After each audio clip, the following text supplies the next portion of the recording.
localisé à Toulouse en France et qui s'appelle la Bonita, donc une churrascaria brésilienne. Vous venez avec moi?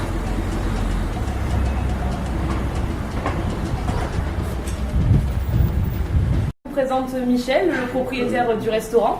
On va lui poser quelques questions aujourd'hui pour en savoir un peu plus. Alors Michel, depuis quand avez-vous ce restaurant? Alors moi je ne suis pas le propriétaire du restaurant, je suis le chef d'orchestre depuis 3 ans maintenant. Ce restaurant a été créé il y a plus de 20 ans par un amoureux du Brésil bien sûr et repris il y a une dizaine d'années par mes supérieurs. Voilà. D'accord, très bien.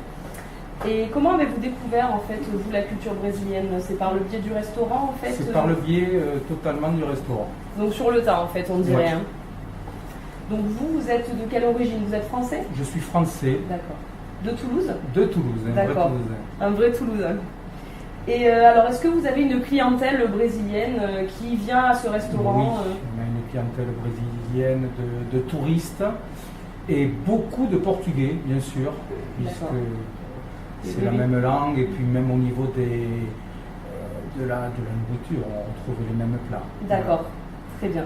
Et du coup, qu'est-ce que vous faites à peu près comme spécialité, je dirais, dans votre restaurant? Ici, vraiment, c'est le churrasco, comme on appelle. Ce sont toutes les viandes qui sont cuites dans la cheminée, sur des grands sabres épais, et servies directement par les serveurs dans les assiettes, dans la pure tradition brésilienne.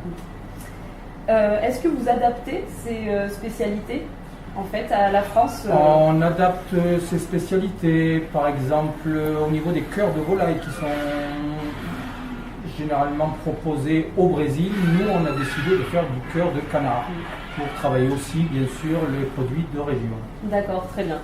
Et est-ce que vous avez créé des recettes, en fait, un mélange donc, avec le savoir-faire brésilien et la cuisine française? Vous me dites du coup les cœurs de volaille? Justement, les cœurs de volaille. Et puis on essaie quand même de se rapprocher qu'il y ait un mariage entre la France et le Brésil, justement, que ce soit au niveau de la fête et au niveau de l'assiette. Voilà, c'est notre point fort ici à la Bonita. Voilà. Je vous remercie beaucoup Michel en tout cas. Maintenant avec on va plaisir. Rencontrer Thiago, du coup un serveur du restaurant, pour pouvoir lui poser d'autres questions.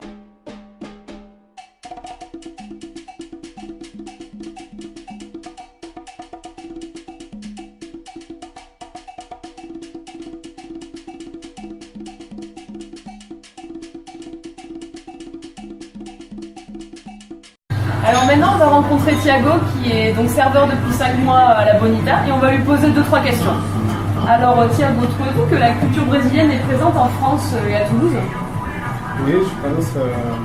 En fait, je connais plein de Brésiliens à Toulouse qui ont des groupes de samba.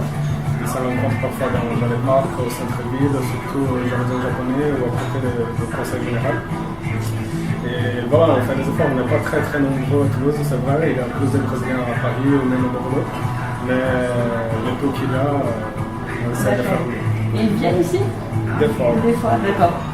Est-ce qu'il y a des produits en fait dans le restaurant ou même ailleurs qui vous manquent en fait ici, en France? Oui, en fait je pense que les guaraná brésiliens, c'est un type de soda. On n'a pas ici en France. Il a un goût un peu spécial, beaucoup sucré, c'est vrai. Donc peut-être c'est comme ça ne plaît pas beaucoup aux Français. Mais c'est vraiment brésilien. Ça a un côté aussi énergétique en même temps. Oui, en France on n'a pas de guarana, c'est vrai. On n'a pas de guarana. Après, ça me manque beaucoup les cafés brésiliens. La paçoca, je ne sais pas si vous connaissez, c'est un truc avec comment on peut dire, les cacahuètes sucrées, oui. Les cacahuètes sucrées, ça me manque aussi. Et voilà. D'accord. Le café aussi, vous me disiez tout à l'heure que le café c'est pas tout à fait la même chose? Oui, c'est qu'on trouve en France. Ce sont en général les entreprises françaises qui achètent les cafés au Brésil, les transforment et l'amènent. Tout à fait. Alors qu'au Brésil, on a une autre façon de les produire et peut-être pour ça, les goûts et l'arôme et le goût c'est pas le même. D'accord. Très bien, mais je vous remercie Thiago en tout cas et puis à bientôt. Bom, se vocês estiverem com um pouco de saudade da comida brasileira, da cultura brasileira, vocês podem vir aqui na Bonita. Com certeza vocês vão encontrar uma ótima comida, feijoada, churrasco, tudo que vocês mais gostam e que com certeza está fazendo falta. Nosso site é www.labonita.fr.